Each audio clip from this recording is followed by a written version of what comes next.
Entonces, vamos a empezar por el principio, ¿no? ¿Quién es Platón? Platón, pues básicamente es un personaje que en términos específicos no se llama ni siquiera Platón, ¿no? En realidad su nombre era Aristóteles, ¿no? Simplemente, ¿por qué le decían Platón? Por las espaldas.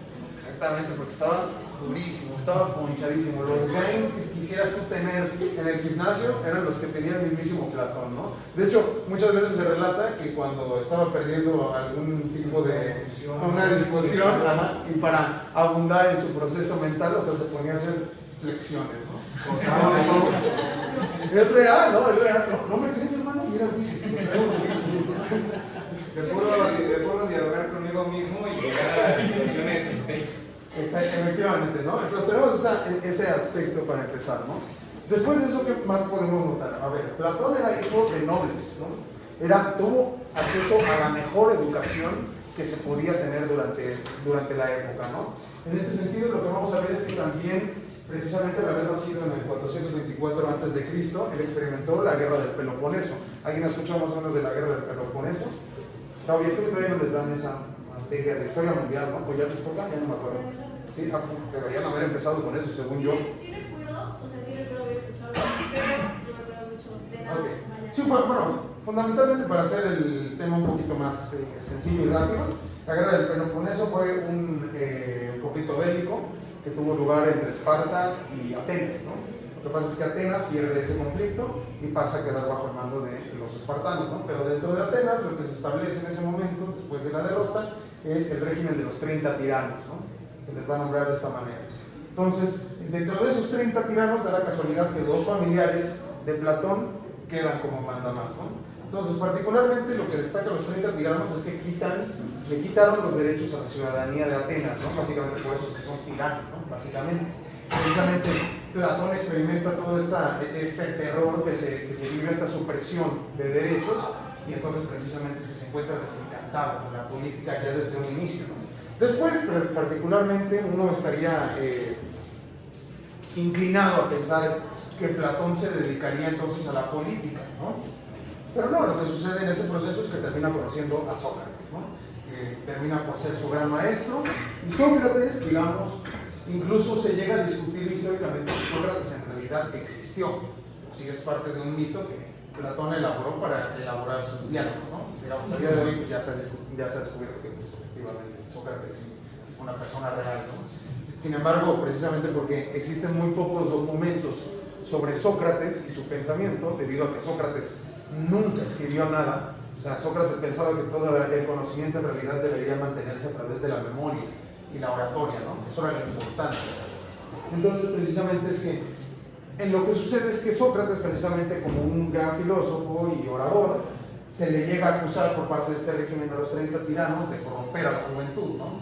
Precisamente es de este evento en el que Platón va a basar uno de sus primeros diálogos, el de la apología, ¿no? En el famoso diálogo en el que Sócrates bebe la cicuta, ¿no? En esta cuestión lo que vamos a notar particularmente es que después de un juicio injusto que sufre Sócrates, pues Platón, al haber tratado por todos sus medios, porque recordemos era noble, ¿no? Había buen dinero, ¿no? Entonces, tratando por todos los medios de que Sócrates pudiera evitar esa condena, pues no lo logra y lo condenan a muerte, ¿no? Entonces, se desencanta ahora sí por completo de toda la política y se va en viaje, se dedica a viajar por 12 años, ¿no? A Egipto, a Siracusa particularmente. Regresa y funda entonces la academia, ¿no? Y la academia, que es una de las primeras instituciones educativas de las que se tiene registro en toda la historia. Esa academia fue tan grande y tan bien instituida que llegó a durar por 900 años, ¿no? ¿Alguien ha escuchado un poco de esto sobre la academia? ¿De qué era la academia? A ver, ¿qué habían escuchado sobre eso? Yo recuerdo más con Aristóteles. No. El Aristóteles lo que funda es el liceo. Ajá, porque... Pero es cosa distinta a la academia. Por ejemplo, o sea, lo que pasaba en la academia, eso, bueno, ya después tendremos la clase de Aristóteles, ¿no? Pero lo que pasaba en la academia es que básicamente no es como aquí, ¿no? No es la escuela prusiana. Aquí, en la academia, básicamente lo que hacía Sócrates, lo que hacía Platón era ir caminando con sus alumnos mientras iban dialogando, ¿no? O sea, digamos, se decía precisamente de los jardines platónicos, ¿no? en donde mientras caminaba con sus alumnos iban platicando sobre reflexiones y elaborando nuevas tesis. ¿Sí? Para esta clase en particular vamos a estar viendo la República, ¿no? La República, que es en realidad de los últimos textos de los que se piensa que escribió Platón, ¿no? Se habla precisamente de que el Sócrates que vemos en Apología y en Critón es un Sócrates diametralmente distinto a lo que vemos en la República, ¿no? Pareciera que hubiera contradicciones con respecto a algunas de sus afirmaciones, pero eso es precisamente por la diferencia que se hace con respecto al Sócrates platónico, ¿no? Que es un Sócrates en el cual el mismo Platón ya incluye algo de su pensamiento, ¿no? Digamos, esta diferencia que se establece de manera tan tácita entre el pensamiento de Sócrates y el pensamiento de Platón, pues no se vuelve tan clara en este tipo de textos, ¿no? Entonces, bien, tenemos eso claro. ¿Cuál es la pregunta rectora de la República de Platón? La pregunta es fundamentalmente, ¿qué es la justicia? ¿No? Pero ¿por qué es tan importante pensar sobre qué es la justicia? Digamos, pensámoslo de esta manera a día de hoy, ¿no?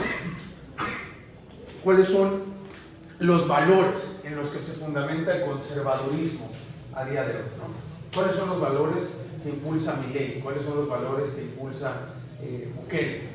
¿Cuáles son los valores que impulsa particularmente el panismo, ¿no? Hay un valor en específico que resaltan por encima de todos, y ese es el de la libertad, ¿no?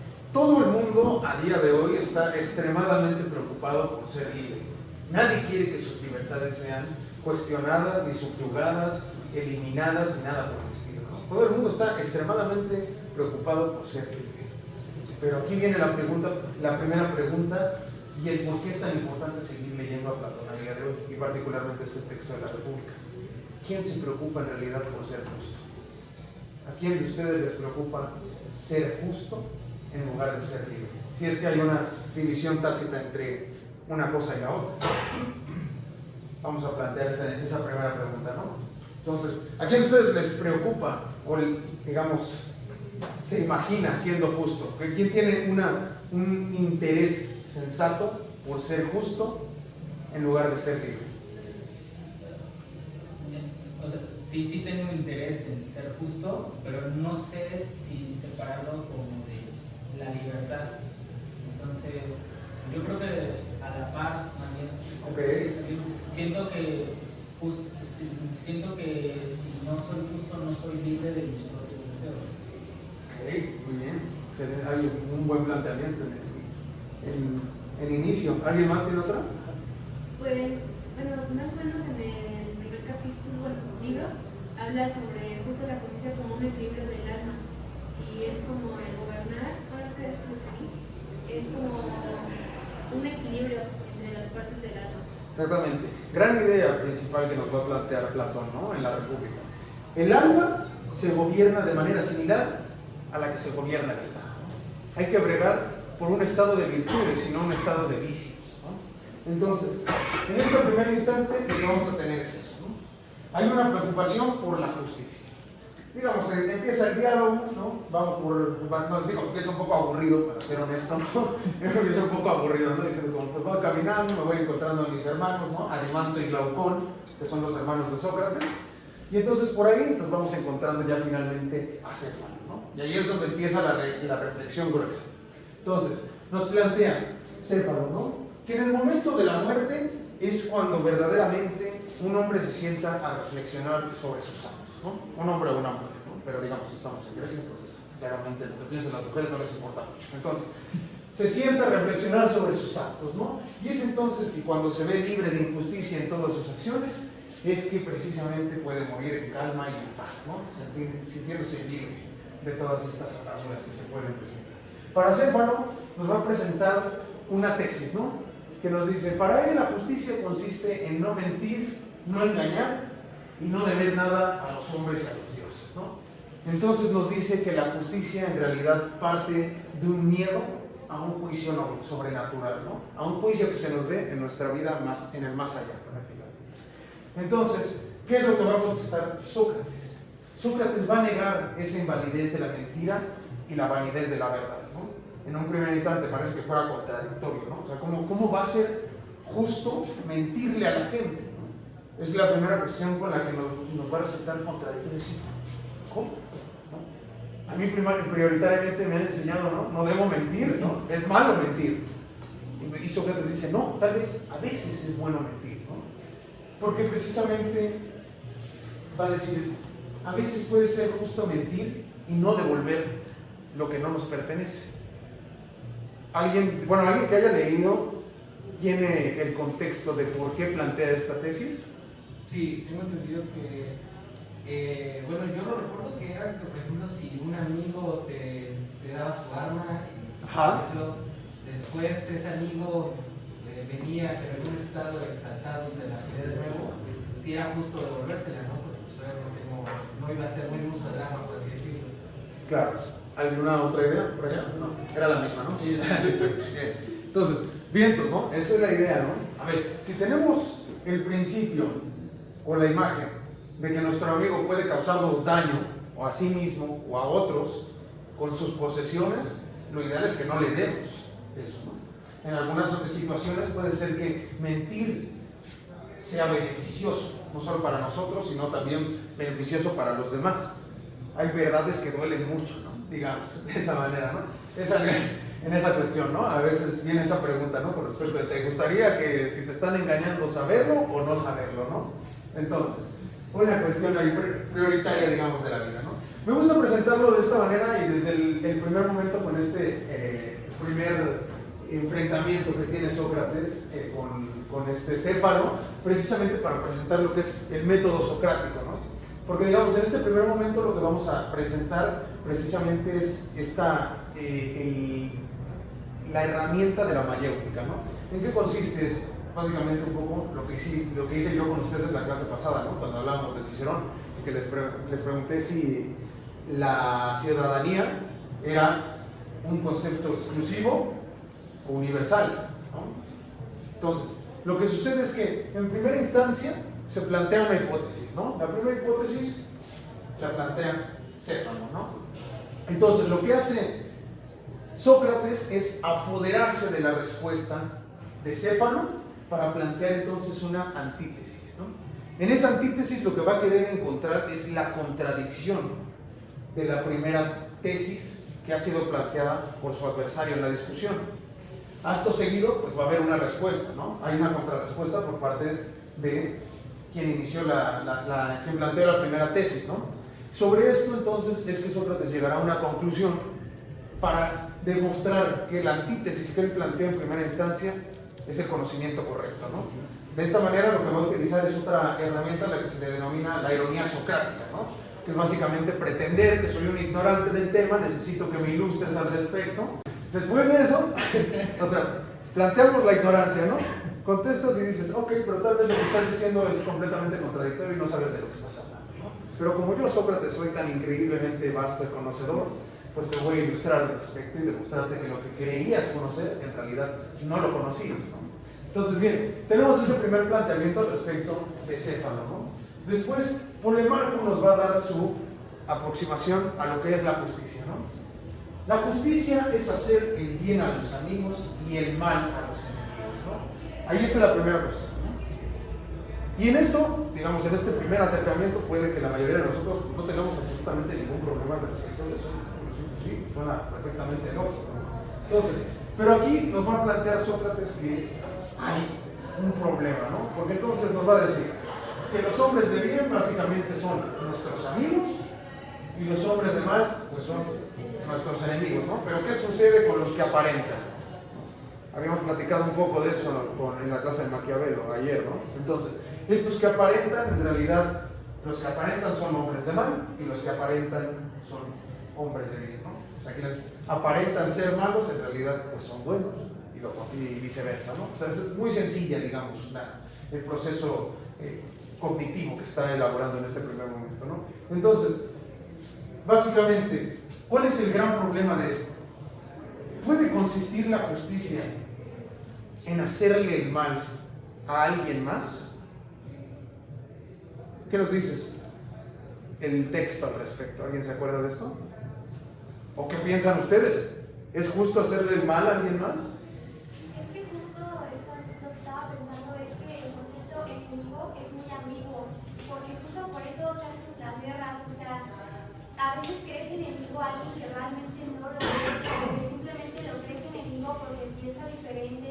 cultura, una religión distinta. Entonces es muy ambiguo saber quién realmente es tu enemigo o si realmente se merece ser justo. ¿Ser justo el enemigo o ser justo pero ser el...? justo individual. Ajá, o sea, Ok. bueno, la justicia, ajá, impartir injusticia entre alguien que... Ah, o sea, tú impartir injusticia, ¿no? Ajá. Ok, estás planteando ya mi primera cosa, ¿no? O sea, la guerra es injusta, Ajá. ¿no? Ok, esa es tu primera tesis, ¿no? Ok, voy a guardar eso para después, lo voy a rescatar después. Sí, o sea, lo que ¿Cómo era tu menciona- nombre? Emiliano. Emiliano, ok. O sea, lo que menciona la compañera es lo que dice Sócrates de que, o sea, ¿cómo puedes saber quién realmente es tu amigo y quién realmente es tu enemigo, no? Y, o sea, no está bien hacer daño, justo porque la justicia es una virtud, dice, entonces el daño corrompe, entonces estarían corrompiendo esta virtud. Ok. Sí, bueno, dije ya me ganó, pero sí iba a decir que justo dice que la justicia es, ahora estoy hablando aquí, que la justicia busca el bien, entonces ¿quién sabes que es tu enemigo? Ok, entonces, bien, tenemos esta cuestión primaria, ¿no? A ver, el hombre justo, pues nunca podría hacer el mal, ¿no? Un hombre verdaderamente justo nunca buscaría hacerle el mal a los demás, incluso si son sus enemigos, ¿no? Digamos que un hombre justo en realidad buscaría convertirlo, ¿no? En amigos, precisamente para ponerlos en una posición de justicia, digamos. Esta es la primera cuestión que quisiera marcar, ¿no? Al respecto, porque ya desde aquí estamos viendo uno de los primeros planteamientos de Sócrates, que es con los que va a concluir este primer libro, ¿no? O sea, la justicia brega por una noción de amistad, de una amistad cívica, que esto es una parte fundamental. Ya después voy profundizando en eso, ¿no? ¿Por qué hacer mal a los enemigos nos llevaría a la injusticia, por otro lado? Hay una situación muy interesante aquí en la que me gustaría que reflexionaran, ¿no? ¿Cuál es la diferencia entre la venganza y la justicia? ¿Dónde plantearían ustedes la línea? ¿Cuándo me estoy vengando y cuándo estoy ejerciendo la justicia, ¿no? A ver, son varias. Creo que la lanzaste tú primero, ¿verdad? Okay. Yo creo que uno de los límites a considerar sería el bien común. Porque, por ejemplo, si yo quiero vengarme, sería por intereses particulares y podría o no estar alineado con el bien común. Sin embargo, si yo lo hago por justicia, lo estoy haciendo justo por el bien común, me parezca o no me parezca suficiente el acto de devolver o la limitación hacia el adversario, ¿no? Entonces, creo que justamente esa es la frontera más evidente hasta donde a ver ahorita. El bien común tendría que regir hasta dónde llega la justicia y dónde comenzaría la venganza, o hasta dónde llega la venganza y empezaría la justicia. Ok, gran cuestión primaria que estás planteando, el interés particular, ¿no? En la venganza y el interés común en la justicia, ¿no? El bien común. Sí. Perdón, creo que iba Shannon primero, ¿no? Creo que sí la levantó primero. Pero, bueno, en la parte de la justicia para mí sería dar a cada quien lo que le propicia. Igual como dice mi compañero. Lo que le propicie, ok. Lo que le propicia, o sea, pongamos, yo puedo pensar que algo está bien, pero a lo mejor para está mal, ¿no? Entonces ahí es donde la justicia comienza en ese pequeño debate. Pero ya, como bien mencionan, la venganza ya es por un fin más específico. Entonces ahí ya sobrepasa los límites incluso de, pues como algo que no tiene que tener como un peso para ningún lado. Ok, digamos una noción de equidad, ¿no? Ajá. Ok, y entonces mientras a ver, va. Yo justamente lo quería relacionar a la parte de que dice que no es función del justo perjudicar, No es función del justo perjudicar. Ajá, sino de su contrario, ¿no? Y justamente aquí entramos en la venganza hasta qué punto es justa, ¿no? Si estás perjudicando, estás hasta cierto punto siendo injusto. Entonces, creo que igual ahí siento que hay que detonar los límites entre cómo está siendo justo y cómo es también la venganza, ¿no? Porque la venganza también puede ser de diferentes maneras y puede ser injusto incluso tú. Ok, perfecto, ¿no? Gran planteamiento esto. Esto lo voy a recuperar ahorita, nada más que terminemos y ya.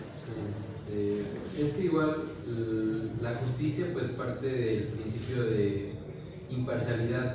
Entonces la venganza es algo más emocional, por lo que estarían perdiendo completamente este principio de imparcialidad. En estas últimas tres, o sea, las cuatro estuvieron muy buenas, ¿no? Hay un texto muy impresionante, bueno, impresionante para mí, ¿no? Que se llama La ira y el perdón, de Martha Nussbaum, ¿no? En ello precisamente nos plantea el mito de la Orestiada, ¿no? Entonces, en la Orestiada lo que vamos a ver particularmente es precisamente el camino mitológico para el establecimiento de la norma, ¿no? O sea, digamos, teníamos a la esposa de Agamenón que lo asesina, ¿no? Y entonces su consorte básicamente envía a las furias a tomar venganza de esta mujer, y bueno, de esta mujer que de manos de uno de sus, no me acuerdo si era su hermano o su hijo, a quien había mandado un hombre a vengarse de Agamenón, precisamente por haberle sido infiel después de la guerra de Troya. Y entonces precisamente, digamos, estos espíritus vengadores, que son las furias, van buscando, ¿no?, a este hombre, ¿no?, para tomar su venganza y atormentarlo, perdón. Entonces, después de eso, precisamente es que pues invocan básicamente al Olimpo, ¿no?, para dilucidar al respecto de esta situación, y es precisamente cuando Atenea, de la mano de Apolo, llegan a establecer lo que sería pues el imperio de la ley, ¿no? Y entonces es precisamente, a mí me llama mucho la atención la metáfora que está presente en ese mito, ¿no?, en el que precisamente las furias mutan en las Euménides, ¿sí? Desde que mencionaste eso de la ley, yo noté que la justicia, o sea, lo legal, depende de la voluntad de los que hacen la ley. ¿Tiene algo que ver? Ahorita vamos ahorita con eso, con Trasima, no te preocupes. Es lo muy importante, es una parte muy importante eso, ¿no?, también para esa discusión, ¿no? Pero bien, lo que reside particularmente en este mito de las furias es que, digamos, este impulso vengativo, si se quiere decir de alguna manera, no es completamente eliminado una vez que se instaura la ley. ¿Por qué? Porque ellas mutan, ¿no?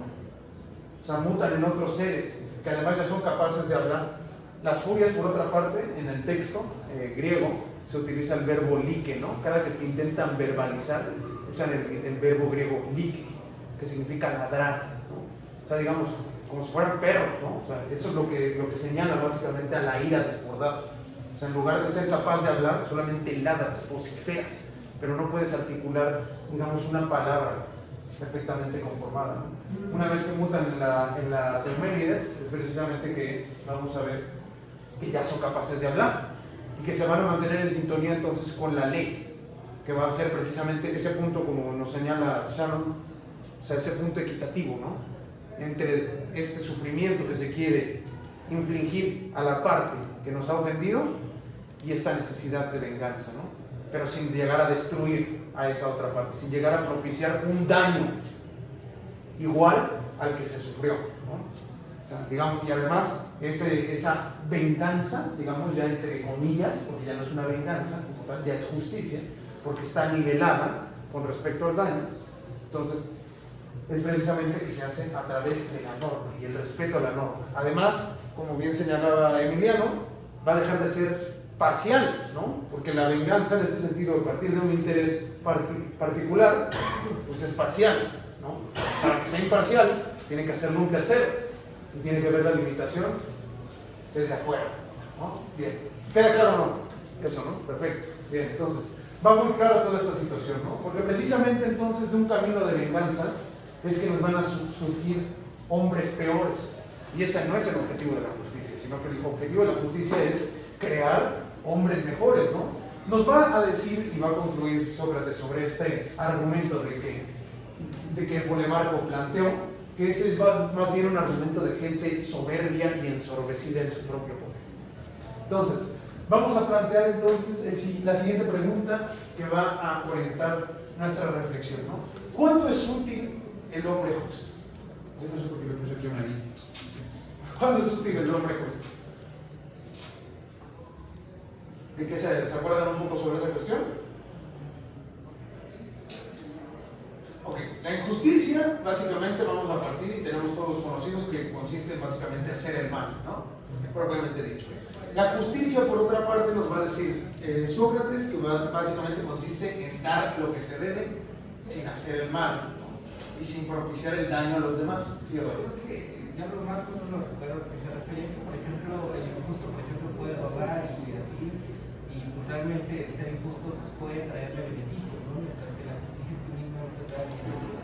Ay, no te escuché muy bien lo último. Y que la justicia en sí misma no te da ningún beneficio material más que la virtud de ser justo, ¿no? Eso lo planteaba después Trasímaco. Ajá. Ajá. Sí, pero no sé si iba relacionada a la pregunta que he dicho de cuándo es útil ser un hombre justo. Ok, esa es una, digamos, esta es una pregunta que en primera instancia, o sea, no se contesta, digamos, de manera tácita, ¿no? En el texto. No es como que te diga Sócrates, bueno, pues el hombre justo sirve cuando tal, ¿no? O sea, es un pensamiento que se va desglosando y que nosotros entonces tenemos que hacer la labor interpretativa para lograr apreciarlo, ¿no? Y aprender la parte exacta que nos quiere relatar Sócrates, por eso es que ahorita lo voy a explicar. Ajá. Que la lógica no basta en el beneficio propio, o sea que el hombre es útil cuando es justo, cuando justamente es como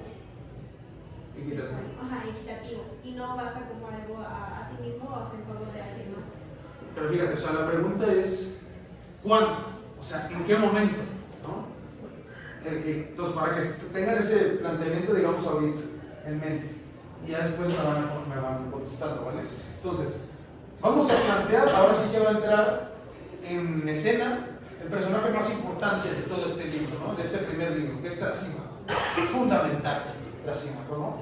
Nos va a decir Trasímaco, la justicia no consiste en otra cosa que el interés del más fuerte, ¿no? Ese interés del más fuerte, ¿quién va a ser el más fuerte? Bueno, Trasímaco lo plantea que es, por ejemplo, el gobierno. El gobierno, ¿no? Por ejemplo, a través de las leyes, por ejemplo, el Estado en sí mismo es el que tiene el absoluto poder, ¿no? Por las leyes, por las infracciones y todas las normas que seguimos, es porque el Estado las impone, ¿no? Claro. Y tiene modo de hacerlas seguir porque ejerce un poder coercitivo. Efectivamente. Un poder fuerte, por ejemplo, este sistema de leyes y sanciones. Claro, ¿no? O sea, esa es la primera situación que nos va a marcar Trasímaco, ¿no? A ver, el gobierno es el que tiene la facultad de establecer las leyes, ¿no? Y esas leyes se sostienen debido a que el gobierno pues tiene poder, ¿no? De ahí partiríamos de la idea en decir, pues lo que diga el gobierno es lo que es justo, ¿no? Pero ahí tenemos una problemática, ¿no? ¿Qué tipo de problemáticas son las que ustedes podrían ver con respecto a esta situación? ¿Por qué podría ser tan problemático que nosotros digamos, ok, la justicia consiste en hacer básicamente lo que el gobierno nos ordena? Y nada más, o sea, digamos que no, tenemos que obedecer a rajatabla, ¿no? Pero entonces nos va a decir Trasímaco que los gobernantes dejan de ser los más fuertes cuando cometen un error.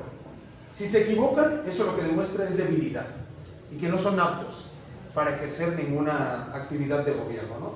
En este sentido, pues entonces tendríamos que plantear la idea de que, a ver, ¿quiénes son aquellos que no se pueden equivocar? Los dioses, ¿no? Exactamente, o sea, la idea del gobierno de Trasímaco que nos está planteando es, pues para que exista esta forma de gobierno que nos está dilucidando, pues los que nos tendrían que gobernar serían los dioses, ¿no? Digamos, es una forma ideal de justicia que él nos está marcando en primera instancia. Y incluso de esta manera ideal ya nos plantea algunas problemáticas, ¿no? Esa idea se conecta con lo de las leyes válidas para Cicerón, que solamente pueden ser válidas si es que provienen de la sabiduría natural de la sabiduría de la naturaleza y de la naturaleza de la sabiduría del hombre, ¿no? Sí, o sea, sí se conecta así Pues en este caso, digamos, no es realidad, en este primer momento. Esa es una reflexión que sí vas a poder aplicar, pero un poquito más adelante, digamos ya para el tercer libro, me parece, que ya lo podríamos estar aplicando, ¿no? Pero en esta primera instancia, o sea, básicamente no podríamos decir que se junta la sabiduría del hombre con la sabiduría de la naturaleza, ¿no? O el conocimiento de la ley natural.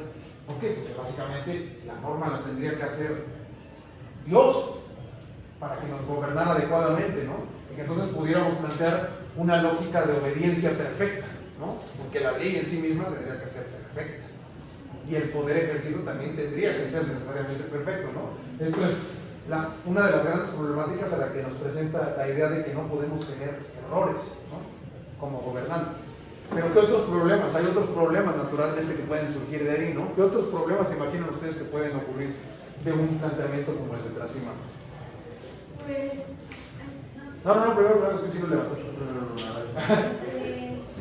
Pues que a lo mejor las leyes que para el gobierno no son las que yo veo como justicia. Y muchas veces dice que la justicia no solo se basa en seguir leyes o normas sociales, sino que vivir una vida como cosa. Ok, primera instancia, ok. Pero ahí nos planteas una primera cuestión, ¿no? Que podría ser conflictiva.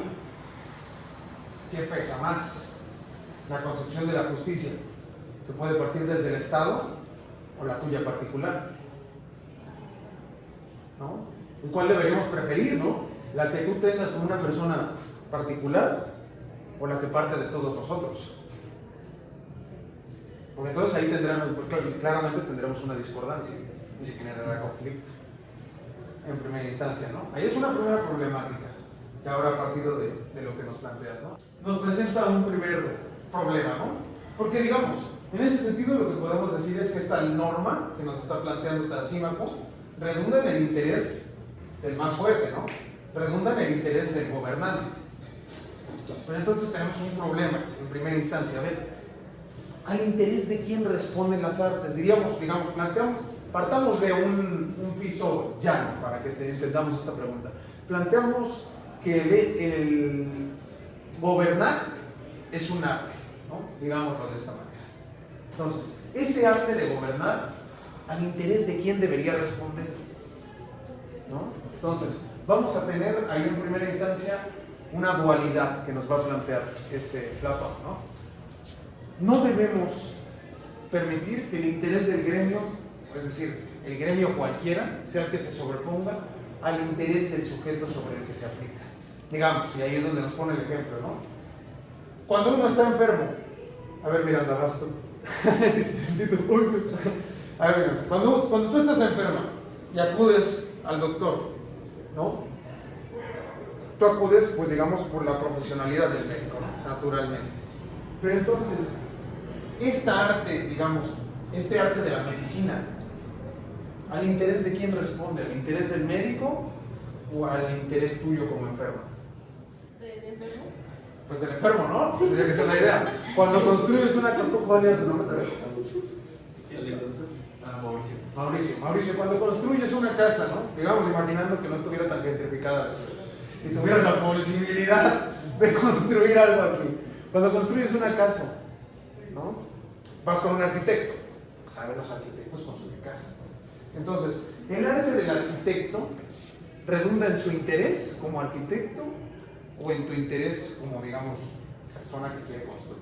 En mi interés, ¿no? Porque yo lo estaré contratando. Sí, ¿no? Vamos, entonces, partiendo de esa idea, es precisamente que se conforma un primer acercamiento a lo que sería el bien común, ¿no? O sea, las artes se aplican sobre el interés del sujeto, sobre el que se están ejerciendo, ¿no? Pero ese precisamente va a ser el interés del más débil. Y ese es el interés al que debe responder precisamente la acción del gobierno, al del más débil, ¿no? Entonces, digamos, vamos a plantearlo entonces en la lógica de la ciencia que nos corresponde a nosotros. Pero yo tengo una duda respecto de entonces el médico es el gobierno. Con respecto a la metáfora que está planteando, sí, el médico sería el gobierno. Ok. Sí, porque hace como ese contraste, ¿no? Sí. Lo lleva desde el agricultor, etcétera, etcétera. Efectivamente. Sí, esa es la lógica. Entonces, bien, planteémoslo entonces en una pregunta que nos llega a concernir a nosotros, ¿no? ¿Cuál es el interés de nuestra ciencia como politólogos? ¿Quién es el sujeto de nuestra ciencia, David? Pues sería todas las personas. O sea, Todos en el mundo, todos nos interesan, a todos los queremos ver libres y justos y felices. pues sí, bueno, sí. Sí, en primera instancia, ¿no? Pero digamos, hay un sujeto en la ciencia política, ahora muy específico, que es el que nos interesaría como tal, ¿no? Nos interesaría como tal. A ver, ¿quién más? El ciudadano. El ciudadano, claro, claro, por supuesto, el ciudadano, ¿no? Sí, ese sería el entendido. Efectivamente, ¿no? Digamos, si fuéramos tal vez internacionalistas, sí podríamos decir, el mundo entero, pero no. ¿No? Digamos, en esta situación, nosotros deberíamos estar poniendo el foco en el ciudadano, como tal, ¿no? Ese es el interés de nuestra ciencia como politólogos.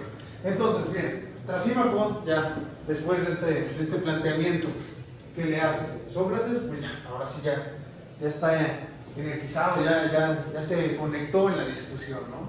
Entonces, bien, nos va a plantear entonces que precisamente los gobernantes en realidad solo buscan sacar provecho de los súbditos, ¿no? Básicamente. Y que entonces prácticamente los injustos van a ser los que van a gobernar entonces a los justos. Y los justos entonces van a tener que trabajar en pro de los intereses de los gobernantes, ¿no? Que son injustos.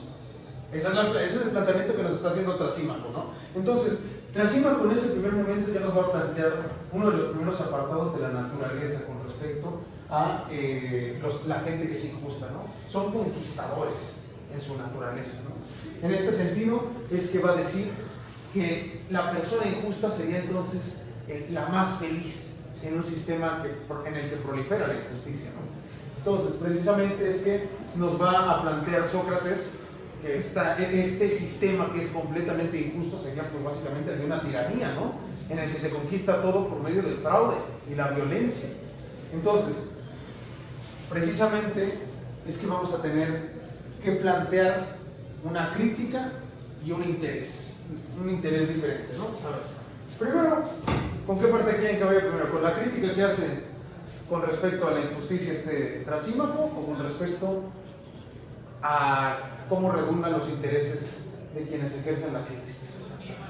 ¿Por dónde? Trasímaco, bien, acabamos todos primero con Trasímaco.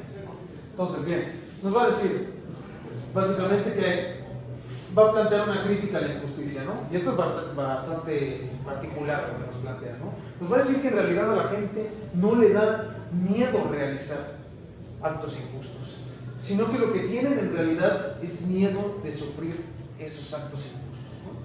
Hasta este momento, a ver, antes de que siga, adelante, hasta este momento, ¿quién dice, no, Trasímaco basadísimo, yo en tu barco para siempre, ¿no? ¿Quién diría eso? Sin miedo, no pasa nada. Ok, van 1 a 1, ¿alguien más?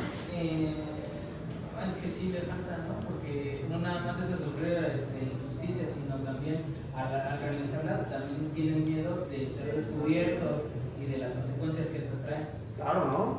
Y eso después, ok, ¿tenías algo, Mauricio? No, perdón, pensé que sí. De hecho, eso recuerda bastante al libro de Segundo Tratado de la Sociedad Civil de John Locke, ¿no? De John Locke, ok, ajá. Abandona justamente, o sea, que parte del por qué abandonas toda esa libertad, por ejemplo, de poder ser injusto o no, es precisamente porque no quieres que te lo hagan, ¿no? Porque, por ejemplo, tú aceptas, por ejemplo, estar sujeto al derecho, por ejemplo, a las leyes precisamente para que nadie te inflija a ti o nadie te dé un daño, tanto a ti como a tu privado, ¿no? Fíjate. El temor a sufrirla más que un temor a realizarla. Digamos, ¿no? Les voy a plantear esto así, ¿no? En este momento yo voy a agarrar y me voy a robar la mochila de ahí, ¿no? Esa no sé de quién sea. Bueno, de modo, ya te quedaste mi mochila.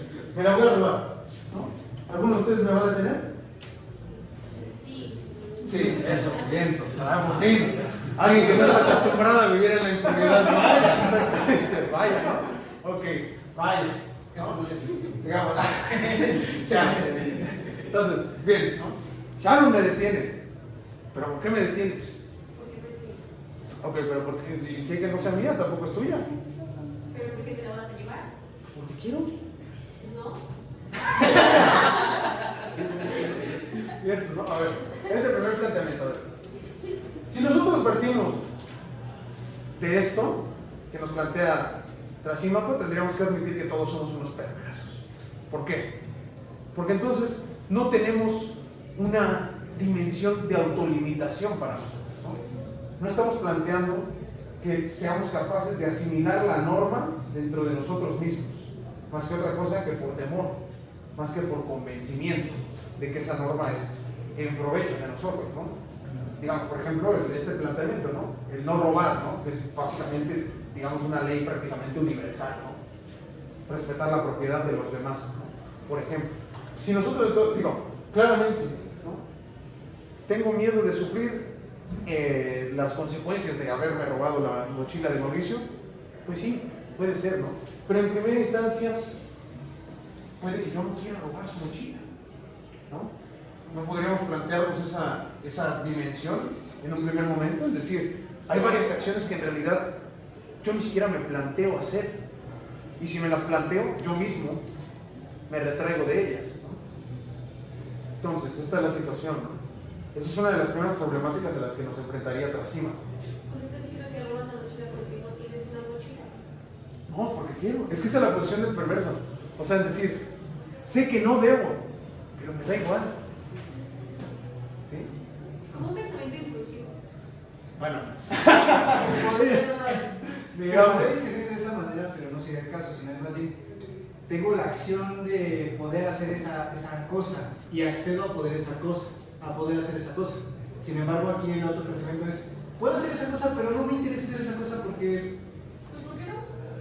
no está en mis planes, no es algo que me condiciona a tener algo mejor. Simplemente yo puedo agarrarlo, puedo llevar su saco y luego... Porque yo mismo lo considero incorrecto, ¿no?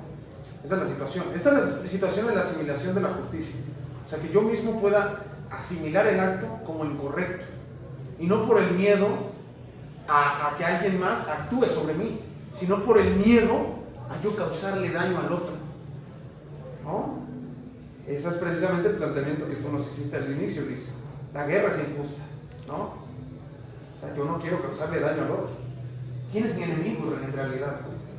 Esa es ahora sí la idea para que vayamos estribando. Perdón, primero iba Eduardo.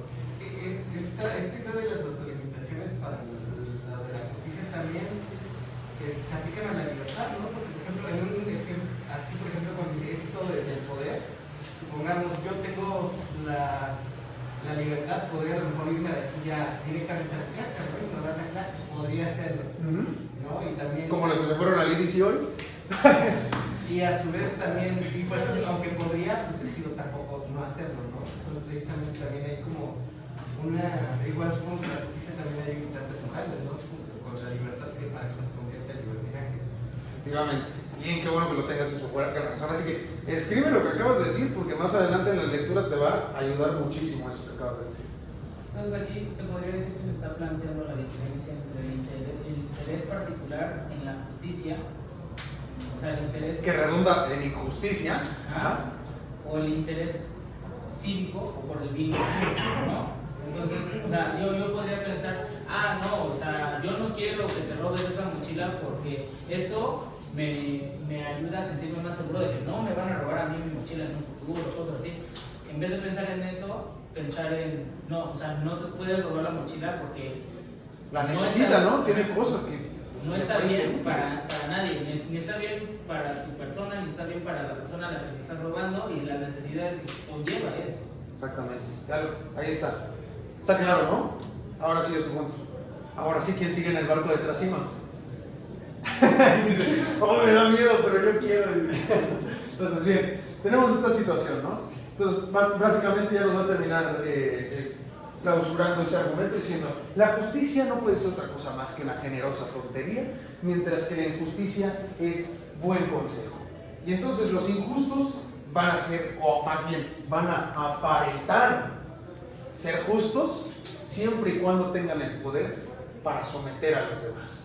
De otra forma, difícilmente vamos a poder asimilar, ¿no?, las acciones injustas como justas. Hay algo que hay que las... Como por ejemplo cuando antes era castigado como que a la gente que era homosexual y que era visto como que estaba bien como llevarlos a la cárcel simplemente por ser homosexuales, porque eso decía el Estado, el gobierno, y eso estaba bien. El Valle de los 41, ¿no? En el Porfiriato. Justo. Sí. Entonces a eso como que es lo que estabas diciendo, ¿no? Para... Sí, es una forma, ¿no? Efectivamente, ¿no? El gobierno sobre las identidades que en algún momento pues redundan en acciones que son injustas, ¿no? Entonces, bien, ya que bueno, ya sí lo van asimilando, perfecto. Entonces, bien, Sobre esto entonces nos va a decir Sócrates, ¿no? Nos va a contestar. A ver, el gobierno tiene que, a esta cuestión que nos plantea, el gobierno tiene que ir conforme al interés de los gobernados, ¿no? En este mismo sentido es esto, ¿no?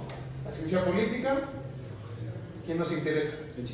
Los gobernados. No, pero bueno, estamos en el teléfono ya, por eso. Entonces, bien, vamos a tener esa cuestión, ¿no? Precisamente aquí es donde nos va a agregar una cuestión muy interesante sobre economía política, ¿no? En que nos va a decir, a ver, los profesionales en realidad se les va a añadir otra utilidad que usualmente no tendrían, ¿no? Normalmente, ¿no? Porque digamos, insistimos, ¿no? El interés de la medicina, ¿cuál es? El enfermo. El interés de la arquitectura, ¿cuál es? Aquellos que quieren construir, ¿no? Pero entonces, hay otra profesión en particular a la que a día de hoy se le sigue manteniendo su utilidad, que es la del mercenario. Todos sabemos que es un mercenario, ¿no?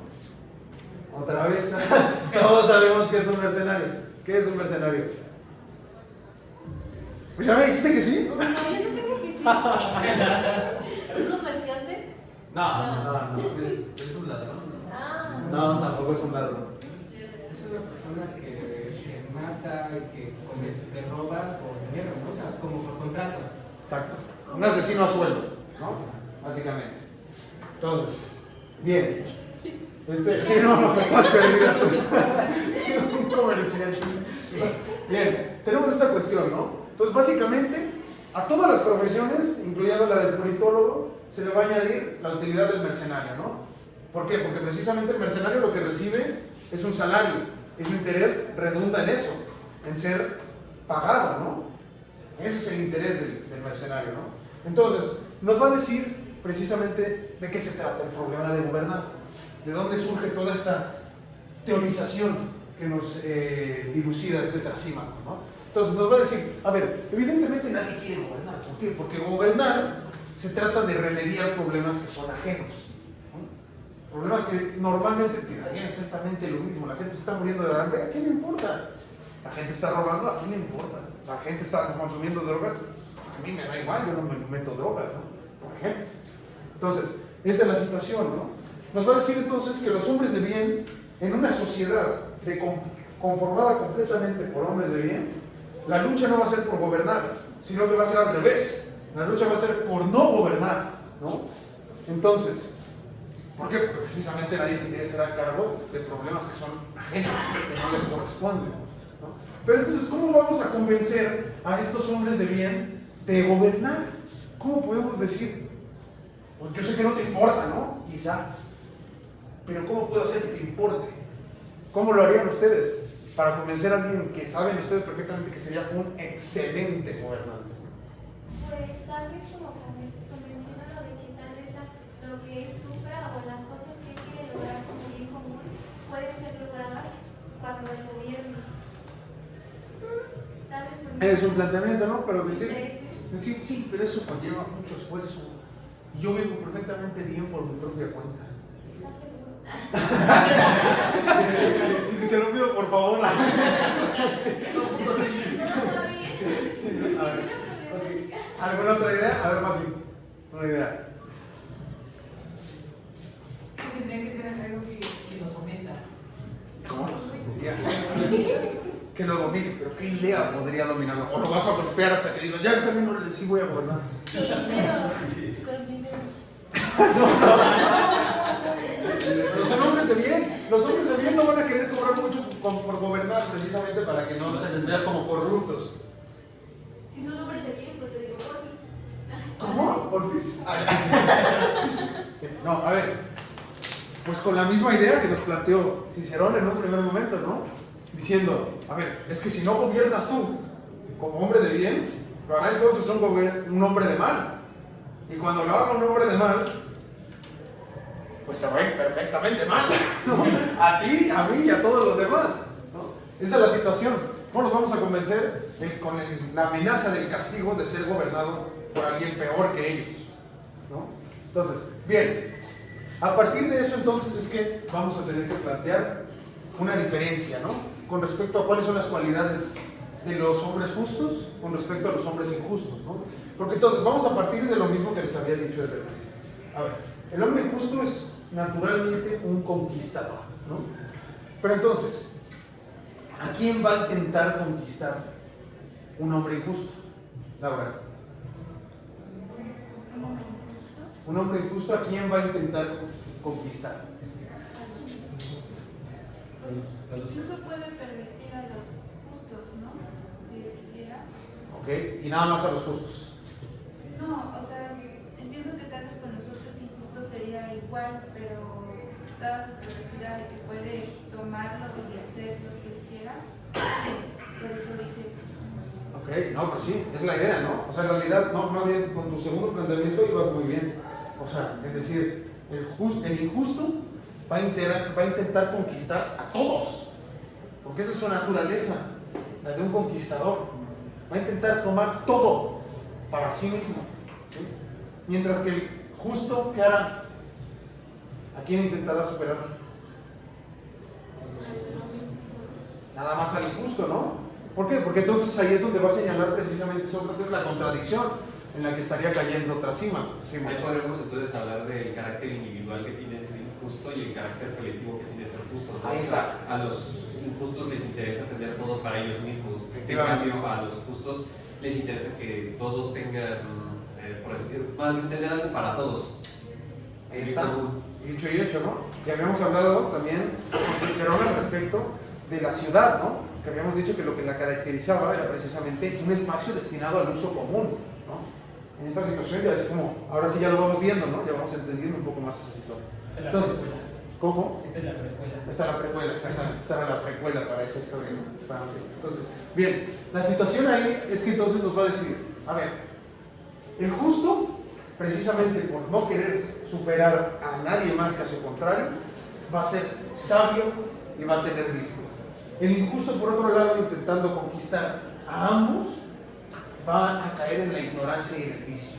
Y ahí es donde entonces, ahora sí recupero lo que estaba diciendo, va a desnudar la contradicción en la que estaba cayendo precisamente este Trasímaco, ¿no? Porque entonces, ¿cómo podría el injusto superar en las cualidades de justo sin volverse el mismo justo? ¿No? Es que es una paradoja, precisamente. Ajá. A ver. Es que la justicia, pues, es como, es un bien en sí misma, ¿sabes? O sea, la virtud, pues, es la virtud, pues, No, estaba bien de lo que estabas partiendo, o sea, es un bien en sí mismo, ¿no? O sea, sí parte de sus propios valores, claro, naturalmente, ¿no? Pero a ver, o sea, la situación aquí es, lo que se cree aquí es una paradoja, ¿no? Se intenta conquistar en cualidades, ¿no? Porque lo que quiere conquistar son cualidades, particularmente de lo que estaba hablando, se intenta conquistar a todos, es decir, a los justos como a los injustos. No es posible que intente conquistar las cualidades del hombre justo sin que él mismo adquiera cualidades de justicia, ¿no? Y dices, ¿qué? No entiendo nada, ¿cómo? Pero a ver, vamos a volver al ejemplo, ¿no? Digamos que en lugar de ser yo solo quien quiere robarle su mochila a Mauricio, digamos que ahora nos volvemos un cártel, ¿no? Un cártel de rateros, este Omar, yo y digamos también Miranda, ¿no? Entonces ya somos ya somos delincuencia organizada, ¿no? Entonces, bien. Entonces, vamos a armar nuestro plan para robarnos la mochila de Mauricio.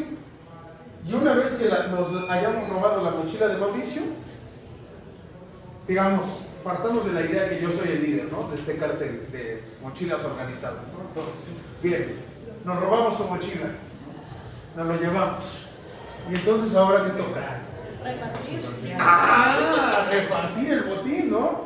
Según. Pero ¿qué pasa si yo digo, pues qué creen que no? Me uno con Omar. Bueno, te unes con Omar, ¿no? Pero bien, esa sería la perfecta injusticia, ¿no? Es decir, nos organizamos colectivamente para hacer el mal, pero a la hora de repartir las cosas, es decir, una mínima noción de justicia, pues digo, no, a un lado, yo me lo quedo todo, ¿no? Es decir, incluso los hombres de mal necesitan una mínima fracción, una dimensión minúscula de justicia para funcionar adecuadamente. No hay un hombre que pueda ser completamente injusto, ¿no? Ya se ve, esa es la contradicción, ¿no? Entonces, bien, ahí es como vamos a llegar a esto, ¿no? Que precisamente el hombre injusto va a verse particularmente en mantener en un estado de esclavitud a otros estados de manera injusta, ¿no? Es decir, porque la guerra es un método efectivo para mantener esclavos a otros estados, ¿no? Pero bien, lo que nos va a decir particularmente con respecto a esto es que precisamente la injusticia crea sentimientos de disensión y de odio, mientras que la justicia, por otro lado, va a generar la amistad y la concordia. Y si se entiende perfectamente por qué, ¿no? Creo que ya quedó bastante claro, ¿no? O sea, ahí es entonces que podemos llegar a ver esto, ¿no? El injusto nunca va a poder crear proyectos en común, no va a poder llegar a un final de ningún proyecto que se plantee, mientras que el justo sí va a poder hacerlo. Vuelvo a la pregunta entonces, ¿cuándo es útil el hombre justo? Cuando se necesita gobernar, porque al final tienes que crear proyectos en común. Pero nada más cuando se quiere gobernar. ¿Cuándo más? ¿Nada más cuando haces política? ¿Qué pasa en la casa? En la vida, o sea, tienes que... En cualquier momento. Ahí es útil el hombre justo. El hombre justo siempre va a ser útil. Y no solo útil para los demás, es útil para sí mismo. Fíjate la reflexión, ¿no? Esta parte sí se las quiero leer porque esta parte sí es un poquito complicadita, ¿no? Dice: la injusticia contra uno mismo, o el que es injusto, se vuelve incapaz de obrar, pues se vuelve rebelde y discorde con uno mismo, se vuelve enemigo de sí y de los justos. Vamos a decir entonces que los justos son amigos de los dioses, mientras los injustos son enemigos de los dioses, que en su naturaleza misma está ser justos, ¿no? Entonces, la incapacidad de obrar hacia metas en común es la afirmación de la justicia como la posibilidad de la cultura, pues siendo completamente injustos, no hay obra alguna que pueda ser realizada. La perfecta injusticia es la autodestrucción del grupo, la afirmación de la venganza como norma y prácticamente una segura sentencia de muerte. ¿Ah? Voy a decir una niñada, por no decir otra palabra. Una salvaje. Sí. Sí, una... pero es... O sea, me recordó como lo de Rabbi Batu. ¿Para qué? Rabbi Batu. Ahí sí me perdí, no. Sí, no, es de una caricatura. Se supone que es un espíritu de luz y un espíritu... Ah, ¿estás hablando de Korra? Sí, así. Ah, ya, estás hablando de Avatar, ya sé de qué estás hablando. Entonces, se necesita uno del otro, no puede haber como solo uno sobre el otro, y uno habita en el otro. O sea, en este caso, como mencionaste, del hombre injusto, necesita una mínima de justicia dentro de sí para poder funcionar, si no es dañino hasta para sí mismo. Y entonces puedo entender que en el hombre justo debe haber esta parte del miedo a las acciones del hombre injusto para poder actuar de manera justa. Y ese miedo tendría que ser parte de sus pasiones bajas, satisfechas. Eso tendría que ser una mínima de esclavo dentro de sí mismo, que lo podría llevar a ser hombre injusto. A ver, la pregunta en este punto es más bien existencial, ¿no? Es una pregunta para uno mismo en este punto, ¿no? O sea, digamos, tendría que hacerte una pregunta más ontológica para que me entiendas esto. ¿Dirías que eres amigo de ti mismo? Me gustaría, pero creo que no. ¿Cómo? Me gustaría ser Amigo de ti mismo. amigo de mí, pero creo que Fíjate. en ese punto no. Ok, fíjate. Esta es la gran reflexión que nos deja Platón. O sea, esto que deja aquí al final, esto ya digamos, puede que no sea tan político, ¿no? Pero es enseñanza para la vida. Por eso la filosofía es tan deliciosa. Entonces, lo que vas a encontrar aquí es precisamente esto, la noción de amistad. ¿Cómo podemos partir hacia este vínculo social ¿Cómo podemos partir hacia un bien común, una amistad cívica, si somos enemigos de nosotros mismos? ¿Cómo podemos llevar a cabo proyectos en común cuando nosotros mismos no somos capaces de llevar proyectos para nuestro propio ser? Es que hasta se me pone la piel chinita, Dios. Literalmente el poder de la amistad. Es el poder de la amistad, literalmente, ¿no? Ajá. Es una gran cuestión, ¿no? La que nos están planteando. Si queremos llevar a cabo proyectos en común, en primera instancia también tenemos que ser amigos de nosotros mismos. Próxima tarea, ver un libro bonito. Me llevó hasta acá. Entonces, esa es la cuestión. ¿Quieren ustedes ser justos en realidad? Sí. ¿Tienen esta preocupación por ser justos? Vuélvanse amigos de ustedes mismos. Y vean My Little Pony, ¿no? Entonces, bien, eso es, ¿no? Entonces, la perfecta injusticia, por otra parte, ¿a dónde nos llevará? Cuando somos enemigos de nosotros mismos, nos autodestruimos y destruimos a los demás, ¿no? Esa es la cuestión en primera instancia, ¿no? Digamos, ahí que dejarles esa cuestión. Y ya para concluir, vamos con esta última partecita, ¿no? Nos va a establecer Sócrates entonces que la función del alma es proveer, mandar y deliberar, ¿no? Y que la vida entonces es función del alma. Si la vida se encuentra dotada de la virtud que es propia, gobernará y proveerá bien. La justicia siendo virtud del alma y la injusticia siendo el vicio, hace que el hombre justo viva bien y sea feliz. Por ende, al vivir el injusto, el injusto vivirá de manera contraria, ¿no? Entonces, la injusticia no puede ser más provechosa para el desarrollo personal que la injusticia misma, ¿no? Entonces, esa es la conclusión a la que llegamos con este primer libro, ¿no? ¿Dudas? ¿Qué les pareció? Ya una vez que ya lo explicamos, está grueso, ¿no? De lo que nos está hablando, ¿no? No solo se trata entonces del gobierno del Estado, sino que se trata de un gobierno de nosotros mismos, en primera instancia, ¿no? Entonces, ¿quedaron dudas algo al respecto? ¿Algo más que quieran añadir? ¿Alguna reflexión?